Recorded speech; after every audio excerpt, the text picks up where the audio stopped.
What's going on, everyone? Welcome to the Friday, July 7th edition of the MLB Sims video. I'm your host, Adam Scherer. You can follow me on Twitter at ShipMyMoneyDFS.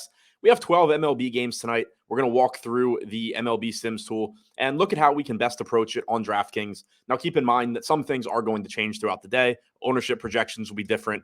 Lineups are going to come out, and lineups will be different than they are right now. But this will still give us an idea of how we can attack the slate, and we can look at the way lineups are constructed, by ownership, how different players maybe mix in with different groups, with different stacks rather. So should be pretty interesting to look at with 12 games on the slate. Plenty of good pitching, plenty of good offensive spots. So I uploaded 1,500 lineups from Fantasy Cruncher, uploaded my own projections. If you're using this tool, you can do all of that over here on the left-hand side. And if you're not already using the tool and you would like to, I will drop a link below the video on both YouTube and Twitter, whichever you're watching it on, so you can check that out. We have weekly and monthly pricing options, and whatever your starting point is at DFS, whatever your baseline skill level is, this tool will make you better. You will improve. And so check it out if you are looking to get better at DFS. Those links will be below. Also, make sure you're subscribed to the Stokastic YouTube channel and give the video a thumbs up on Twitter. Give it a like as well. That does help us out quite a bit, and it's much appreciated.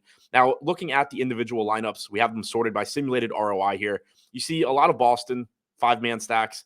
Here we have a Boston-Oakland 2-man. Texas is coming in second. Looking at the Boston stack, they are very popular. So I think it's interesting to see what they are being paired with. In this particular lineup, we have Corey Seager, Ruiz, and Langoliers as the three non-Red Sox. And that's pretty interesting because those three players, they're not unowned, but they're not super popular. They do give you upside. Corey Seager's in a fantastic spot against Trevor Williams. The A's, Langoliers, and Ruiz are in a pretty good spot in Fenway Park as well. So I like the way that lineup is constructed. Pitching-wise, we have Carlos Rodon, who I don't really love tonight. I expect him to be limited, and he is $9,100, but he is good, and he is less expensive than he normally would be. Corbin Burns looks good at only $9K.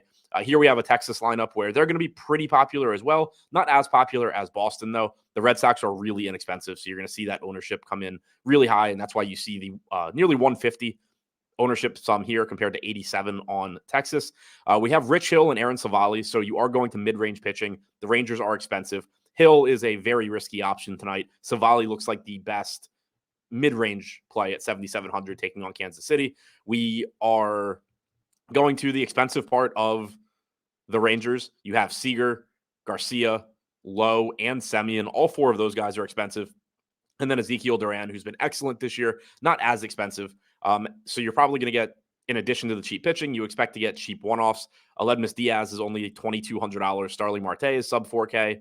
And then we also have Connor Wong, who's $2,500 from the Red Sox. So not surprisingly, we're getting to the very, very high upside Texas stack in a good spot, and we're having to cut salary everywhere else. But you still get plenty of upside. The only part of this lineup that I really don't like is Rich Hill. But even then, he's inexpensive. He's low owned. You're just hoping that variance takes over. You get lucky. He has a good start.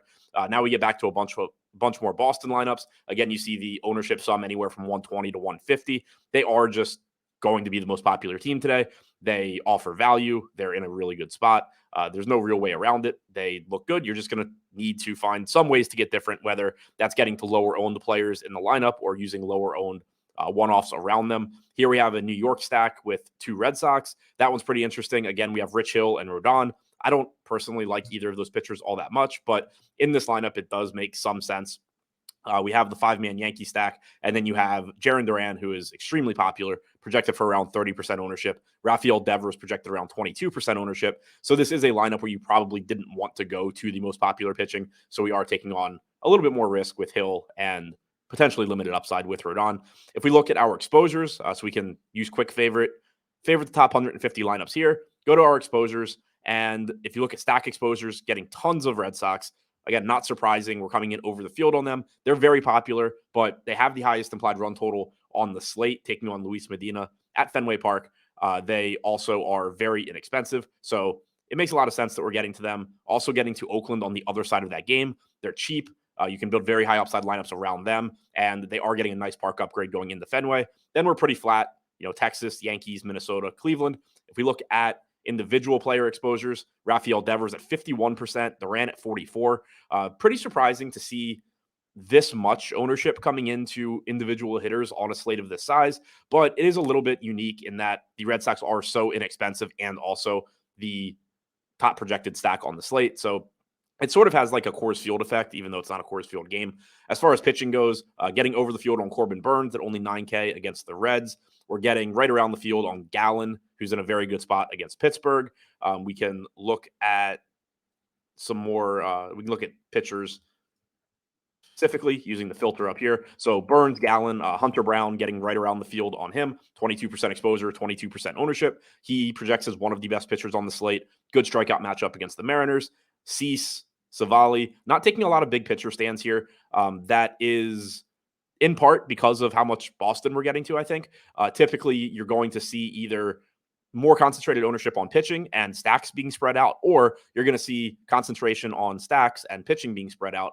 We're getting the latter here on this slate, which does make sense because the Red Sox stand out as the top stack when you factor everything in, value, projection, all of that.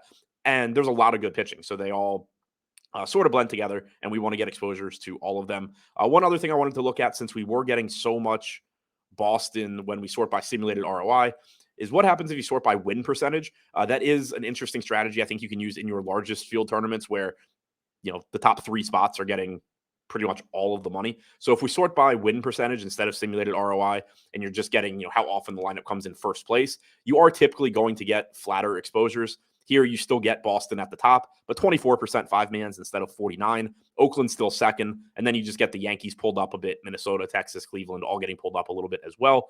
As far as individual exposures go, that gets us down to, Devers at 28%, Duran at 25, much more in line with the field on those Red Sox bats, as opposed to jamming them in. We're still a little over the field on Burns, right around a little over the field on Gallen, right around the field on Hunter Brown, over the field on Cease. So pretty similar pitching exposures right around the field here on Savali. So just, a different approach. I think that in smaller field stuff, definitely would be sorting by simulated ROI. Larger field stuff still probably should, but I think you can make the case for win percentage. Either way, I think it's interesting to see sort of how that changes and how it could potentially affect your strategy. But that's all I have for you today. Thanks for checking out the video. Hope you enjoyed it. Have a good weekend and good luck on your lineups tonight.